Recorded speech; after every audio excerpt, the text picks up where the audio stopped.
August 21, 1942. Deep night on Guadalcanal. Hundreds of Japanese soldiers sprint across a narrow sand spit. The distance closes rapidly. 100 meters, 50, 30. In the pitch dark, American Marines hear their footsteps and heavy breathing, yet nobody fires. It seems the defenders are paralyzed by fear. But this is a terrifying display of strict fire discipline. The Marines are gripping the triggers of fully loaded machine guns, waiting for the attackers to cross into a pre-registered kill zone. Why did a veteran Japanese force charge blindly into this trap? And what happens when an unstoppable offensive spirit collides with a water-cooled machine gun? This night would become known as the Battle of the Tenaru, but it was far more than just a tactical engagement at the mouth of a jungle river. It was the violent, inevitable collision of two fundamentally opposed philosophies of war. For years, the Imperial Japanese Army had marched victorious across China, Malaya, Singapore, and the Philippines, forging a military doctrine rooted in one unshakable conviction: that spiritual superiority would always overcome material advantage. Their high command fiercely believed that a relentless infantry assault, driven by overwhelming offensive spirit and culminating in the thrust of a bayonet, would inevitably shatter the psychological resolve of Western troops. To them, defensive firepower was merely an obstacle to be conquered by sheer ideological willpower. On the other side of the sandspit, the United States Marines held a starkly different view of combat. Their defensive lines were built on calculated geometry, strict discipline, and the brutal, mechanical efficiency of mass-produced ordnance. What unfolded in the darkness was a definitive test of those two worldviews. It was the moment that shattered the myth of Japanese land invincibility in the Pacific theater, proving, in the most devastating way possible, that raw human devotion simply cannot outrun the cyclic rate of a heavy machine gun. Yet, the slaughter on the sandspit was not just the result of differing combat doctrines. It was the bloody consequence of an arrogant miscalculation at the highest levels of military planning. To understand how this deadly trap was actually set,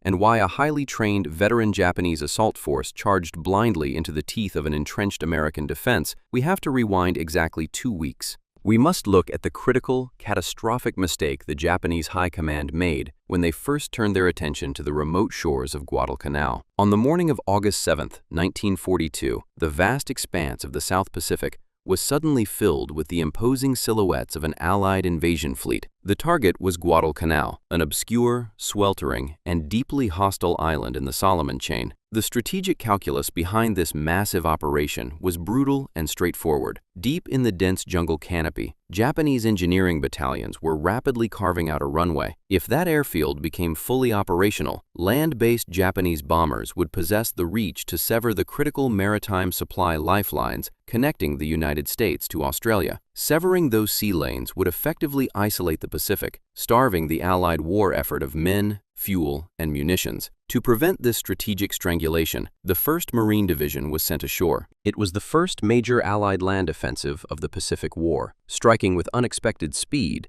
the Marines pushed inland through the rotting vegetation and seized the unfinished airstrip with minimal initial resistance. They immediately christened it Henderson Field, honoring a Marine aviator who had perished just 2 months earlier at the Battle of Midway. But capturing a stretch of graded dirt was one thing. Holding it against the inevitable, ferocious counterattack of the Imperial Japanese Army was entirely another. The Marines knew the Japanese would return, and they knew the response would be violent. The division had to rapidly transition from an assault force into a besieged garrison. General Alexander Vandegrift ordered his men to establish a tight, heavily fortified defensive perimeter around the airstrip. They utilized the natural geography of the island, anchoring their eastern flank on a dark, slow-moving tidal estuary known as the Ilu River, though marine maps mistakenly labeled it the Tenaru. Here, the Marines dug in deep, transforming the dense jungle into a fortress of interlocking fields of fire, layered barbed wire, and carefully sighted machine gun nests. While the Marines were feverishly reinforcing their perimeter, a catastrophic failure of intelligence was unfolding hundreds of miles away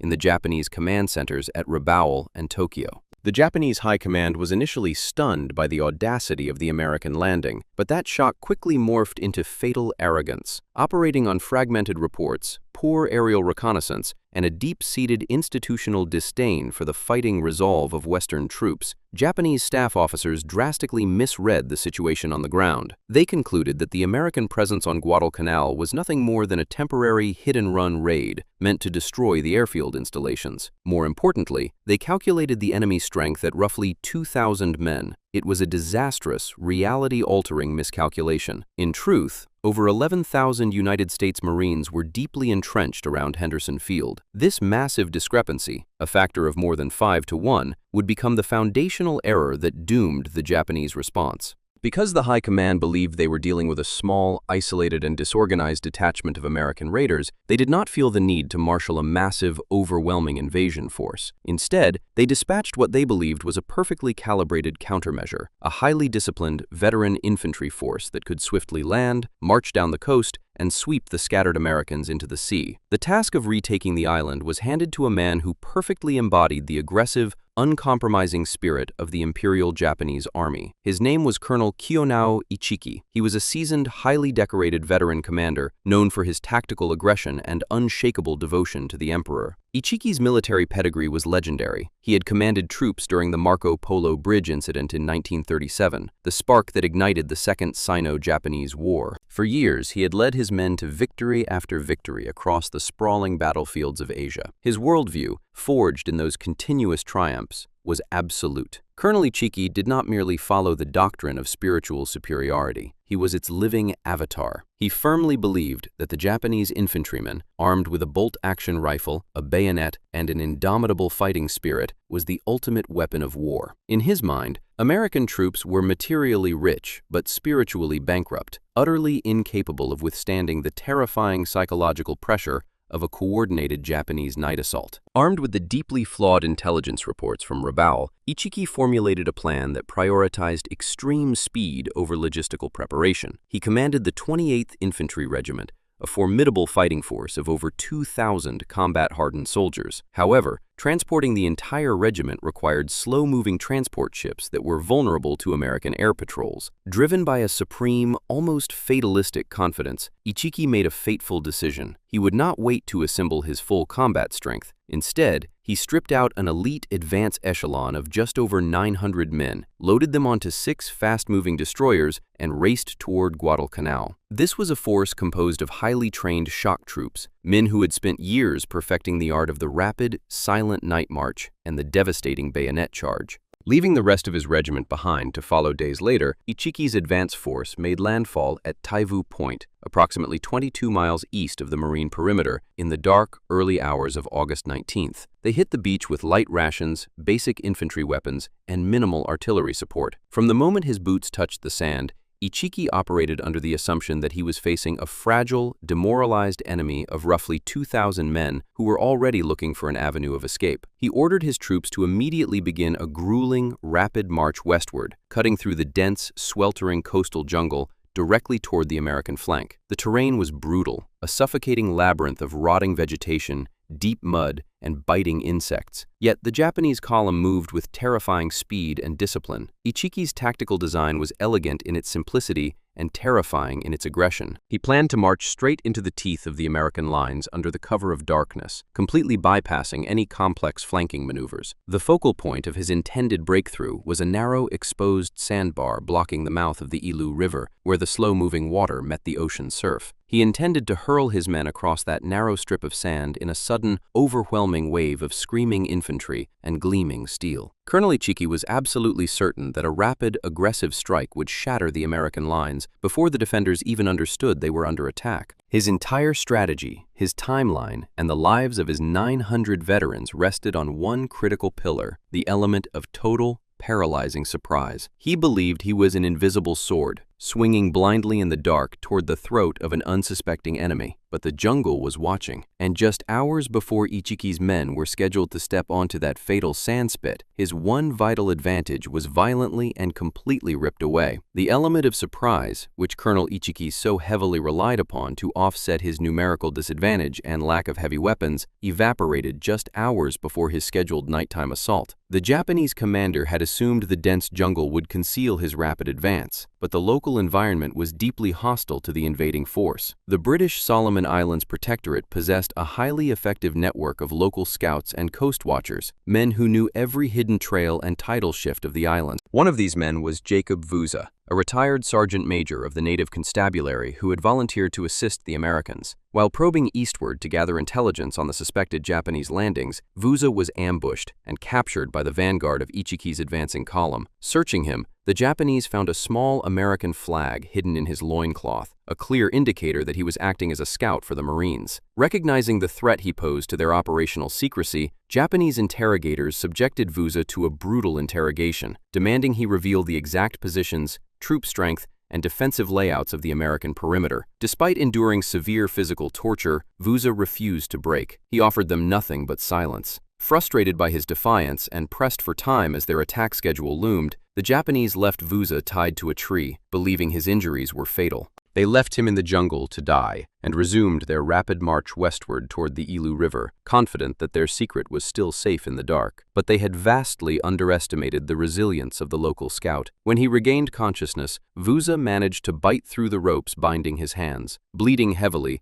and fighting through extreme physical shock, he crawled out of the dense underbrush and began a desperate, agonizing journey back toward the American lines. For miles, he navigated the suffocating jungle terrain, driven by a singular purpose. When Vuza finally stumbled into the Marine perimeter, he refused medical treatment until he was brought directly to the commanding officers. He delivered a terrifying but invaluable piece of intelligence. A massive, heavily armed Japanese force was marching rapidly down the coast, and they were only hours away. The Marines, who had spent the last 2 weeks fortifying their positions along the riverbank, were suddenly plunged into a state of high alert. Because of Jacob Vuza's extraordinary physical endurance, the entire tactical dynamic of the impending battle inverted instantly. Ichiki's men were no longer an invisible blade swinging in the dark. They were marching straight into a fully awakened, highly fortified perimeter. The American lines bristled with miles of freshly laid barbed wire, meticulously dialed-in mortar coordinates, and dozens of heavy, water-cooled machine guns manned by resolute defenders. The Japanese believed they were about to execute a shocking, paralyzing ambush on a sleeping, demoralized garrison. Instead, they were walking blindly toward a prepared slaughter. The Marines holding the eastern flank anchored their defense around the narrow sand spit at the mouth of the Ilu River, the exact geographical choke point Colonel Ichiki had chosen for his breakthrough. The American defenders were dug deep into the earth, their weapons sighted, their ammunition belts staged, and their orders clear. Hold the line at all costs. As the deep tropical night settled over Guadalcanal, the oppressive silence of the jungle returned. Down in the muddy trenches, the American defenders gripped their weapons, their eyes straining against the pitch-black darkness, listening to the ocean's surf crashing against the sand. They knew the enemy was coming, and they knew the attack would be relentless. But as the first shadowy figures of the Japanese vanguard silently stepped onto the exposed sandbar, the defense of this critical sector rested entirely on the shoulders of green recruits, young men who had never faced this kind of combat before. Among those waiting in the damp, sand-bagged dugouts overlooking the narrow strip of beach was the crew of a Browning M1917A1, water-cooled heavy machine gun. The defense of this exact geographical choke point rested heavily on their shoulders. The crew consisted of 3 men whose lives before the war could not have been more different. Corporal Leroy Diamond, the seasoned squad leader, provided the steady, guiding authority the position required. Behind the spade grips sat Private Johnny Rivers, tasked with the immense physical and psychological burden of actually pulling the trigger. Beside him was 21-year-old Private Albert Schmid, a former civilian laborer and foundry worker from Philadelphia, whose job was to ensure the massive weapon never ran dry, feeding endless canvas belts of ammunition into the breach. They were manning a weapon that was a relic of the First World War, yet perfectly suited for the brutal reality of a fixed defense. Weighing over 100 pounds with its brass-capped water jacket, heavy bronze tripod, and ammunition, the Browning was not designed for rapid mobility. It was an industrial machine of war, engineered for one specific purpose: sustained, unyielding suppression. Unlike lighter infantry weapons that required frequent pauses to prevent the barrel from warping under extreme heat, the M1917 utilized a cylindrical sleeve filled with water to absorb the thermal shock of continuous firing. As long as the crew could keep it supplied with water and ammunition, the Browning would run like a mechanical engine, throwing a relentless wall of lead at a cyclic rate of up to 600 rounds per minute. In the pitch-black darkness of the early morning hours, The three Marines sat in agonizing silence. To their left was the stagnant water of the Ilu River. To their right, the crashing surf of the Pacific Ocean. Between these two bodies of water lay the exposed sandbar, no more than 30 yards wide. The crashing of the waves masked the sounds of the approaching Japanese vanguard. Then, the silence shattered. The lead elements of Colonel Ichiki's strike force hit a single tripwire strung across the sandspit. In an instant, the tense, suffocating quiet of the jungle evaporated. A brilliant flare shot into the night sky, completely illuminating the narrow beach. Suspended under a small parachute, the burning magnesium cast a harsh, swaying light over the terrain, revealing hundreds of Japanese soldiers sprinting shoulder to shoulder across the open sand. Diamond gave the order. Rivers squeezed the trigger, and the Browning roared to life. The opening volley was devastating. The American defenders unleashed a meticulously coordinated, interlocking crossfire. Heavy machine guns, light .30 caliber air-cooled weapons, automatic rifles, and M1903 Springfields erupted simultaneously from the fortified western bank. The sandbar instantly transformed into a fatal funnel of grazing fire. Because the American weapons were mounted on heavy tripods and sighted just inches above the ground, the bullets did not plunge into the earth. They swept back and forth across the flat surface of the spit in a continuous, scything motion. Inside the Japanese ranks, the initial shock was profound. The vanguard, caught entirely in the open with absolutely no natural cover, was stopped dead in its tracks. The ferocious American output was mathematically impossible for a disorganized garrison of 2,000 men, the force Ichiki's flawed intelligence had promised him. As the tracer rounds bounced wildly off the sand and skipped across the ocean's surface, Ichiki and his officers quickly realized they were facing a deeply entrenched, heavily armed, and massive defensive line. By every conventional metric of modern warfare, a light infantry force caught in a heavily registered machine gun kill zone should immediately break contact, retreat into the jungle canopy, and wait for daylight, artillery support, or reinforcements. But Colonel Ichiki did not retreat. To pull back would be a complete betrayal of the Imperial Japanese Army's core doctrine. His military philosophy did not acknowledge the supremacy of the machine gun over the human spirit. Ichiki firmly believed that the only countermeasure to overwhelming enemy firepower was to increase the intensity of the attack, to press the assault until the sheer, terrifying momentum of the Japanese infantry cracked the psychological resolve of the American defenders. Instead of calling off the doomed assault, Ichiki doubled down. Japanese officers, brandishing traditional swords, stepped forward into the blistering fire, shouting orders and urging their men into the teeth of the American defenses. They launched wave after wave of combat veterans directly into the bottleneck. The sandspit became a chaotic, deafening collision of two irreconcilable eras of warfare. The romanticized spiritual devotion of the bayonet charge crashing head-on into the cold industrial mathematics of the Browning machine gun. Inside the American emplacement, the physical reality of sustaining such a massive volume of fire began to take a heavy toll. The Browning was functioning exactly as John Browning had designed it, but the friction of thousands of rounds passing through the steel was generating astronomical temperatures. The water inside the brass jacket reached its boiling point. Thick white steam began to hiss and vent from the weapon's release valve, swirling around Rivers and Schmid in the dark. The metal barrel, extending beyond the water jacket, began to glow a dull, angry cherry red in the night. Albert Schmid worked furiously in the tight, smoke-filled space of the dugout. His hands moved with desperate mechanical precision, linking fresh canvas belts of ammunition, clearing the empty brass casings that were rapidly piling up around their knees, and ensuring the heavy weapon did not jam. The smell of burning cordite,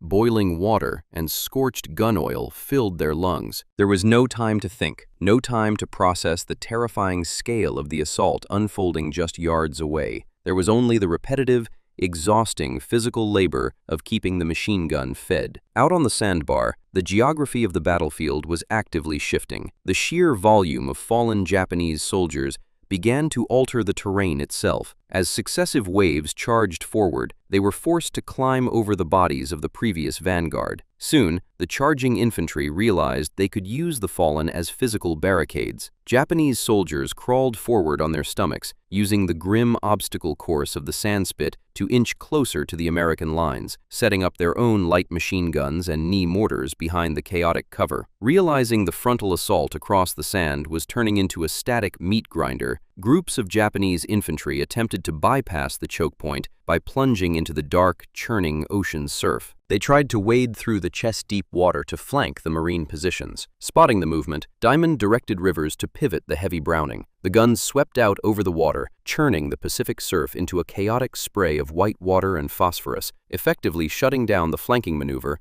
and forcing the attackers back onto the narrow, fatal strip of sand. The American firepower was then magnified by the sudden, deafening arrival of artillery. Marine 75mm pack howitzers, dialed in with terrifying precision, began dropping high-explosive shells directly onto the eastern edge of the sandbar and into the jungle tree line where Ichiki was attempting to stage his reserves. The concussive shock waves rattled the teeth of the defenders in their dugouts, throwing towering plumes of wet sand, splintered wood, and ocean water into the night sky. Yet, the Imperial Japanese Army refused to break. The relentless human waves, driven by an entirely inflexible military doctrine, continued to surge forward through the artillery barrages and the interlocking tracer fire. They abandoned complex tactics for pure, unadulterated forward momentum, throwing grenades and firing rifles as they ran. The distance between the attacking veterans and the American machine gun nests shrank rapidly. They pushed past the 50-yard line, then the 30. Despite sustaining catastrophic, unimaginable losses that would have shattered any other fighting force on Earth, the surviving Japanese infantry pressed their relentless assault to the very edge of the American foxholes, turning a calculated defensive slaughter into an intimate, desperate struggle that would demand a horrifying personal toll from the young defenders. The surviving elements of Colonel Ichiki's shock troops were no longer just running headlong into the crossfire. As they closed the final distance to the American perimeter, their veteran instincts took over. Using the cover of darkness and the chaotic terrain they had created on the sandspit, specialized Japanese assault teams began systematically hunting the American heavy weapons. They were disciplined, aggressive, and highly lethal in close-quarters combat, and in the pitch-black night, nothing drew their attention more than the continuous, blinding muzzle flash of the Browning M1917. Inside the cramped dugout, Corporal Leroy Diamond, Private Johnny Rivers, and Private Albert Schmid were now fighting at point-blank range. The Japanese were so close that the Marines could hear them shouting commands over the deafening mechanical roar of the heavy machine gun. The enemy infantry began hurling grenades and directing concentrated Arisaka rifle fire precisely at the glowing barrel of the Browning. The American position was rapidly becoming a magnet for every surviving Japanese rifleman on the sandbar. Then, the brutal reality of the front line shattered the rhythm of the defense. A sudden, concentrated burst of enemy fire ripped through the sandbags and struck the dugout. At the spade grips, Johnny Rivers was hit. The young private was killed instantly, his hands falling away from the weapon. For the first time since the assault began, the relentless, scything roar of their Browning abruptly went silent. Out on the sandspit, the Japanese infantry recognized the pause immediately. Sensing that the heavy gun had been knocked out of action, the attackers seized the moment, surging forward toward the silent bunker to tear open a fatal hole in the American line. Inside the nest, Corporal Diamond moved frantically in the dark. As the squad leader, it was his responsibility to keep the weapon in the fight. He reached over the equipment to pull Rivers away and take control of the trigger, but before he could properly mount the weapon, a second volley of Japanese fire tore into the emplacement. Diamond was struck heavily in the arm and shoulder. The impact threw him backwards, severely wounding him and leaving him completely incapacitated on the floor of the dugout. In less than a minute, a fully manned, highly coordinated heavy machine gun crew had been reduced to a single, isolated survivor. Albert Schmid was 21 years old. He was a loader. His entire combat role was supposed to be managing the canvas ammunition belts and keeping the water jacket filled. The M1917 was a heavy, complex, crew-served weapon, requiring multiple men to effectively aim, feed, and clear malfunctions in the dark. Now, Schmid was entirely alone. On the floor beside him, Diamond was bleeding and unable to move. In front of him, the Japanese were closing the final yards, their bayonets fixed, preparing to overrun the silent position. Schmid had no time for fear, no time to call for reinforcements, and no one left to feed the ammunition belts. He shoved Rivers's body aside, grabbed the spade grips with one hand, and awkwardly managed the heavy canvas belt with the other. He pulled the trigger, firing blindly into the surging shadows. Operating the massive gun single-handedly, Schmid wrestled with the violent recoil and the twisting ammunition, fighting to keep the weapon from jamming. The darkness was absolute, the heat from the barrel was blistering, and the enemy was now mere yards away. The entire integrity of this sector of the American perimeter rested squarely on the shoulders of one young laborer from Philadelphia, holding down the trigger alone as the deadliest hours of the night slowly ticked toward dawn. A Japanese grenade arced through the smoke and detonated directly against the sandbag parapet of the machine gun nest. The blast was devastating. A blinding flash of phosphorus, shrapnel, and pulverized dirt erupted in the tight, enclosed space of the dugout, striking Albert Schmid full in the face. In a fraction of a second, his world turned completely dark. The searing explosion burned his eyes, filling them with grit and debris, robbing him entirely of his vision. Severe physical shock and excruciating pain tore through the 21-year-old Marine, but as the smoke cleared inside the emplacement, one terrifying reality remained unchanged. The Browning was still operational, and the Japanese infantry were still charging across the sand. With no way to see the approaching attackers and his squad leader incapacitated, any conventional doctrine of infantry survival would dictate abandoning the position immediately. Yet Schmid refused to leave the line. Agonized, blinded, and operating entirely by touch, he crawled back toward the spade grips of the heavy weapon. He felt his way over the hot brass casings, located the trigger, and readied the gun. What followed in the suffocating darkness of the bunker was an extraordinary feat of human endurance and improvisation. Corporal Leroy Diamond, still immobilized on the dirt floor and bleeding from his shoulder wound, dragged himself toward the gunner's position. Though he could not lift a weapon, Diamond still possessed his sight. He became the eyes for the blind gunner. Shouting over the deafening roar of the battlefield and the mechanical clatter of the breach, Diamond screamed directional corrections to Schmid. When Diamond shouted for left or right adjustments, Schmid physically swung the heavy bronze tripod by feel alone. When the canvas belt twisted or snagged in the dark, Schmid used his bruised, burned fingers to clear the feed pawl by touch, slapping the bolt handle forward to chamber another round. Together, the deafened, blinded, and shattered crew held their narrow sector of the perimeter. Schmid leaned his body weight into the spade grips, pouring a continuous, unyielding wall of lead into the void of the night, based entirely on the desperate, shouted coordinates of his wounded corporal. The Browning ran relentlessly, its water jacket steaming and boiling over in the darkness, throwing an impenetrable curtain of fire across the bottleneck of the sandspit. Wave after wave of Japanese infantry surged toward the sound of the gun, attempting to exploit what they believed was a broken American nest. Each time, they walked into a calculated, mechanical storm of iron, controlled by two wounded Marines, refusing to yield an inch of ground. For endless hours, the duo kept the weapon cycling, answering the fanatical charges of Colonel Ichiki's shock troops with the steady, cold rhythm of American ordnance. They held the trigger down until the ammunition belts finally ran dry, and the onslaught against their foxhole began to collapse. As the gunfire slowly subsided across the riverbank, an eerie quiet settled over the smoking jungle, and the first gray streaks of dawn began to break across the horizon, revealing the silence of the guns and the true cost of a flawed military philosophy. When the morning sun finally broke through the tropical haze on August 21, 1942, it exposed the full, devastating reality of what had transpired on the sandspit. Nearly 800 bodies belonging to Colonel Ichiki's 900-man advance detachment lay scattered across the narrow strip of beach and in the shallow surf of the Ilu River. The assault force had been completely annihilated, stopped cold by a wall of barbed wire and disciplined American firepower. Colonel Ichiki, realizing the catastrophic failure of his operation and the total collapse of his regiment's elite vanguard, burned his unit's military colors and took his own life on the battlefield. The myth of the invincible Japanese soldier in jungle warfare, forged across years of unchecked conquests, was irrevocably shattered on the banks of the Ilu. The Battle of the Tenaru provided the United States Marine Corps and the Allied forces with their first major psychological and tactical land victory of the Pacific War, proving that the ferocious, suicidal momentum of a Japanese night charge could be broken by meticulous defensive geometry and unyielding fire discipline. For the young men who held the line, however, the victory came at a profound personal price.